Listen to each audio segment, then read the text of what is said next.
Real Madrid in 2026 does not look anything like the team that ruled Europe for years. The names are different, the roles have shifted, and the squad has been rebuilt almost from scratch. By the end of this video, you'll know exactly how the new signings fit together, what the strongest starting 11 could look like, and whether this version of Los Blancos has what it takes to get back to the top of European football. To understand why this rebuild matters so much, you have to go back to where Madrid came from. The club was founded in 1902 and went on to become the most decorated side in Champions League history, winning the competition 14 times. 3 of those came back-to-back between 2016 and 2018, a record run that has never been matched. That era built an identity around experience, individual brilliance, and a winning mentality that ran through every single player. But that squad is gone now, and what Florentino Perez has assembled in its place is something genuinely different. The rebuild started at the back, because that is where the problems were most visible. Over the past couple of seasons, Madrid looked far too open in transition. They gave up chances too easily and lacked the physical presence needed to deal with direct, powerful opponents. Those weaknesses did not go unnoticed, and the club moved to fix them.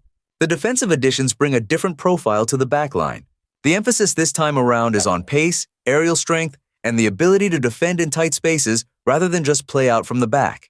That shift in priorities signals something important about the direction the club is heading. This is no longer a team built purely to dominate possession and dazzle with quick combinations. There is now a harder edge to how Madrid want to defend. What makes the defensive rebuild believable is the depth behind it. Perez and the coaching staff have clearly learned from the injury nightmare that derailed previous seasons. Losing multiple defenders for extended periods left the squad stretched and forced players into positions that did not suit them. The solution this time is genuine competition at every spot in the backline, not just a starting 11 that falls apart the moment someone picks up a knock. Moving into midfield, the challenge was even harder to solve. For years, Toni, Kroos, and Luka Modric gave Madrid something almost impossible to replace. Kroos could slow a game down with one pass, and Modric could carry the ball through pressure and find teammates in spaces nobody else could see. With both of those players no longer at the club, Madrid were left with athletes who could run and press but could not always control a match when it mattered most. The midfield additions addressed that gap directly. The club needed a player who stays calm under pressure, keeps the ball moving, and understands when to speed the game up and when to hold it. That kind of player does not show up very often, and finding one who also works hard without the ball and presses consistently is even rarer. The new arrivals in the middle of the park bring exactly that.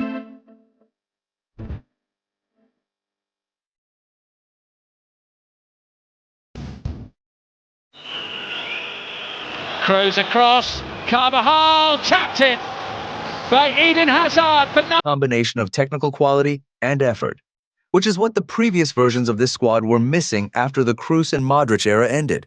Alongside that creative presence sits a proper defensive midfielder, finally used in his correct role. In recent seasons, that player was constantly asked to cover positions that were not his own, patching holes across the backline and in different midfield spots.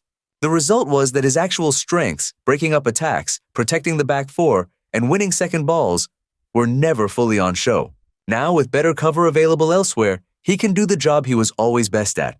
The effect on the rest of the midfield is real.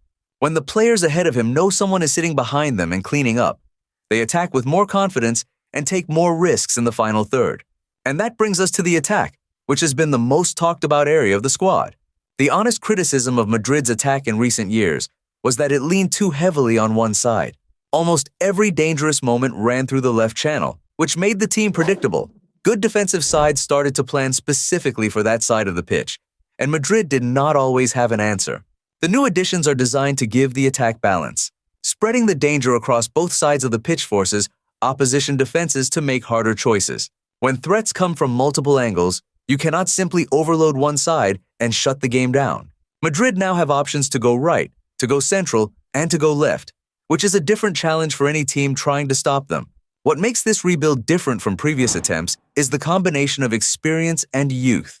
The club has publicly committed to developing academy talent, with players like Vinicius Jr. and Rodrigo Goes already proving they belong at this level.